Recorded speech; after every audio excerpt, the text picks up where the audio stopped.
from Dead Empires. This is my rig rundown. So first and foremost is my guitar. I play a Vigier GV Rock.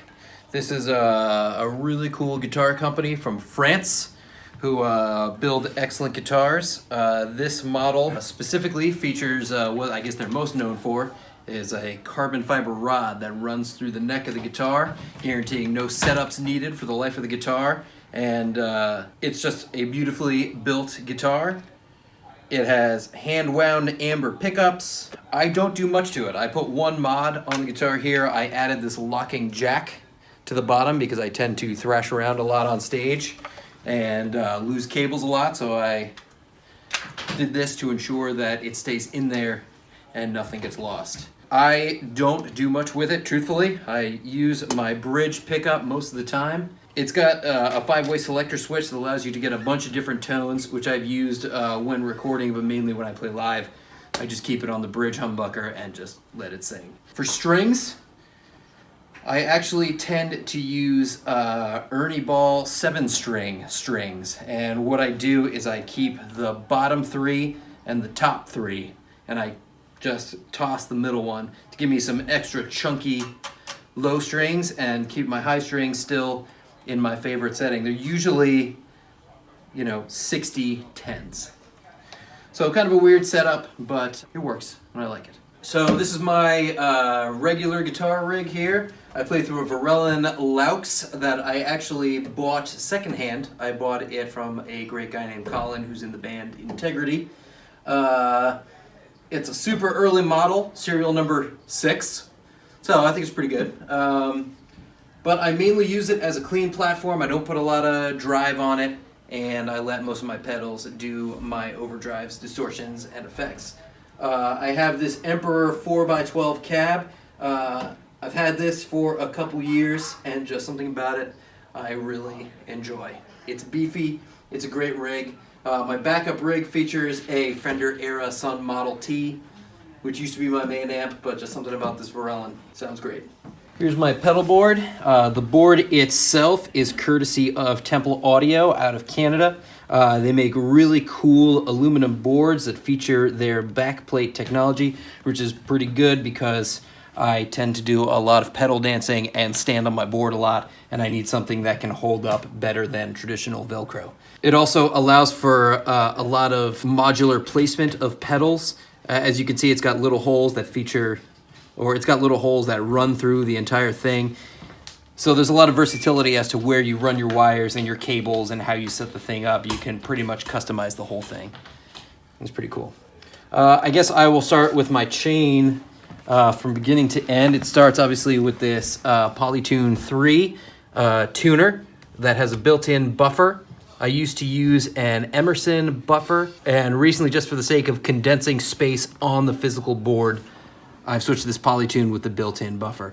The Temple Audio folks, they do have a buffer that comes in the side of the board, which I have not tried yet, but that also sounds pretty cool. My kill switch, which is actually just my Ernie Ball VP Junior volume pedal.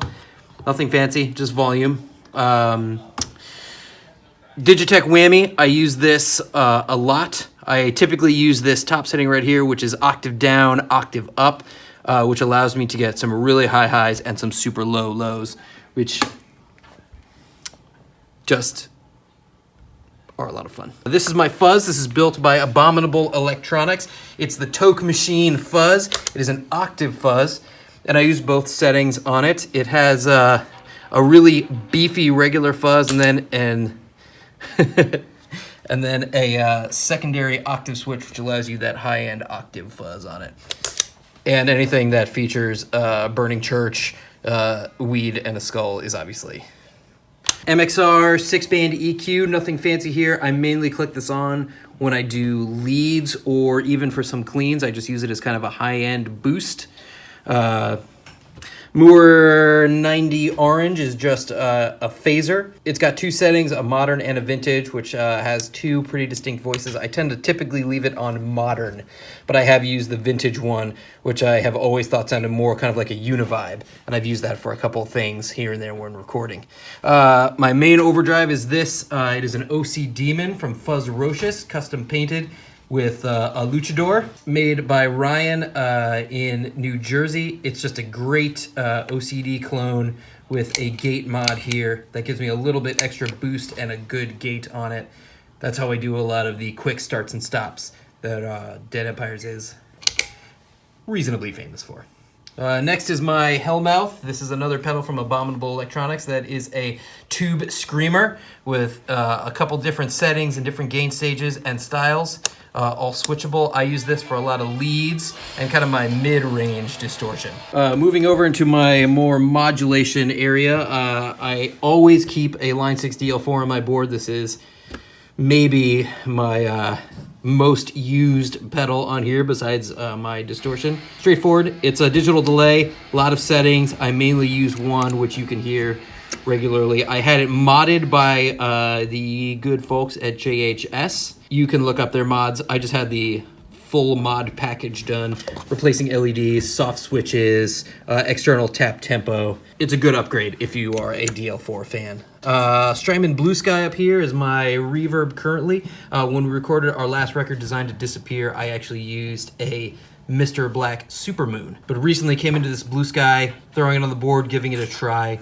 It's a cool reverb with a lot of versatility. I do still really like the Supermoon from Mr. Black. I can't say enough good things about it. I actually have this on here, like I said, just kind of try it out. I also keep a MXR carbon copy analog delay on my board here. I find the LEDs to be super bright, so I keep them taped off. But this I use for a lot of psychedelic parts. It's a great sounding analog delay and is a lot of fun. I never turn this mod switch off. Coming up here is my Philosopher's Tone compressor. Just a great compressor in a small package from Pigtronics. Their Philosopher's Tone compressors are great, and I recommend it, especially if you don't know what a compressor is or does, kind of like me. And last but not least is my Stereo Pulsar. This is just a variable shape tremolo. I use this for a lot of clean stuff. I use this a lot on our last record, Secret Snakes. It just is good for when I'm doing like clean psychedelic parts. I think it just adds some cool texture to my playing. And I don't typically have it with sharp cuts. I use it as kind of like almost a vibrato or a pulse sound to the tone. I most recently got this guy right here, as you can see by the tape on it. This is from Loop Switchers. It is just a simple switcher for my effects. Just added to the board maybe in the last 2 weeks. Giving this a try. To keep my pedal dancing to a minimum and to kind of enhance my sound. So that's pretty much it. This is the rig that I use to record the majority of Designed to Disappear. This is the rig that I use live pretty much all the time. When we recorded Designed to Disappear, we also played with some Friedman amps, a Splon amp. There's a couple different ones that are here at Backroom Studio that we toyed with for a couple leads and different parts, but I would say 80% of the record is exactly what you're looking at right here. Hi, I'm Jason from Dead Empires. This is all my shit. Let's start with the keyboard. The keyboard is a Korg Minilog, which is a 4-voice polyphonic analog synthesizer. Really awesome stuff. It's got a built-in oscilloscope, which is really, really pretty. I like just watching the waveforms. I can sit there and just stare at it. Okay, so then vocally, what I run through is I have my mic running into a Boss digital delay pitch shifter pedal, the PS3. They discontinued, they don't make these things anymore, but you can probably scoop one up on eBay or Craigslist. They're pretty awesome, very versatile pedal. Delay, chorus, there's like slight reverb stuff on here and all sorts of crazy effects and stuff that I can do. Pitch shifter effects, which is really cool. And then that is chained going into the K-Oscillator Pro, which is another Korg product. And yeah, the K-Oscillator Pro is basically just like, it's a standalone synth generating machine that is used by basically touching the screen interface. And you have all these different kind of presets. You have like hundreds that you can go through: basses, acoustic sounds, synth sounds, lead sounds, chorus sounds, all sorts of stuff, even drums on here. And yeah, it's manipulated by touching the touchscreen interface. And then there's also these sample banks here, which I can use to record a certain sequence or a sample or a loop or something and let that keep going. And I can use up to 4 banks, which is really cool. And then this is chained into the Chaos Pad 3, which is, again, by Korg. And same, or very similar interface, but instead of being a standalone synth processor, this thing is a multi-effects processor. So it needs to have a signal going in, but one, which I use my microphone, and then I'll manipulate sounds that I make into the mic using the touchscreen interface. And then again, this has like hundreds of different sounds, reverbs, delays, modulations, also filters, all sorts of stuff. And again, there's like the 4-bank loop station thing that I use pretty liberally with some of the jams that we do, which is really awesome. And then that chains into my mixing board, which is a Mackie 802 VLZ4, which is a really awesome 8-channel mixer. It's perfect for live application. Whatchamacallit, I guess like it says like 3 XLR ins, and then the other 2 are stereo. The other lines are stereo in lines, which and I'll use these to run my keyboard into. I run the SP 404 SX into this, and then my vocal rig is also in there. And then that leads me to the last thing on my rig, which is the SP 404 SX, which is a sampler and sequence machine. And it's just really simple. I preload samples in from the computer into the sampler, and then just use the touch pads to trigger the samples. It's got 10 different banks and 12 banks within the sub banks here. So potential for a lot of sampling capability. And then I'll use this for intros, or I'll use this for certain like segue portions, and even sometimes just for textural purposes in some of the songs. And then this is my new guy. I didn't use this on the record, but this is my new guy. It's the pocket piano from Critter and Guitari, which is a really cool little synth that's has a built-in speaker, but then also a single out where you can I can go into the mixer. And then it's just basically a 1.5 octave keyboard with all sorts of different effects. There's like arpeggios on here and different sounds. It's running out of battery, so it's like kind of dying, but just to give you a basic overview. And that's pretty much all my stuff. And if you're interested, the kind of mic I use live is a Shure Beta 58. And I don't know, I just like the betas, and this is like a durable mic, and dropped it and thrown it around a bunch of times, and it's still kicking, so pretty awesome. All right, thanks guys. This is DJ from Dead Empires, and I'm going to show you my rig for Dead Empires. This is my bass. It's a 4-string Vigier XS that has been beat to shit, and it's still perfect every time I pick it up and play it. Here's the cool thing about these guitars is obviously the necks. If you don't know about it, it's 10% carbon and 90% maple. So there's no truss rod, there's no need for one. It never moves, never bends, never twists, never warps. I don't have to ever adjust it on tour. I just take it out of the case and it's ready to play. And it's good. You have these special Benedetti pickups, which are new as of like 2 or 3 years ago. They're noiseless single coils, so they bite and they're super loud and aggro, but they don't make any noise anymore, which is great. So I don't have to like have my noise suppressor cranked, even though I do when you look at my board. I got this big ass crazy board right now. So the signal chain is pretty straightforward, because for Dead Empires, I use my Varellin Meat Smoke for a head, so there's no effects loop. So it all just goes straight into the front of the amp. So I have a Keeley Bass It comp, then that goes into the Pitchfork, which I pretty much just use for octave down.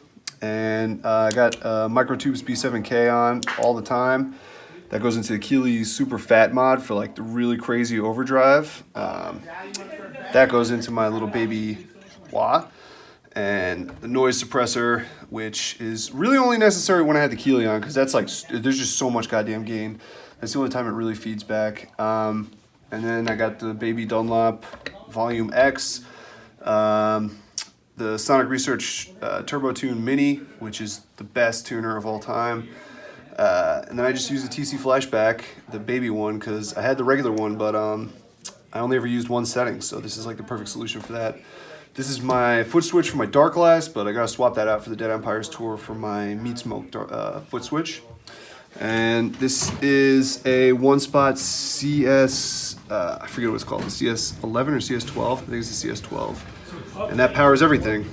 This is my Shure wireless, which we're in the studio right now, so I'm not using that, obviously, but that's it for my board.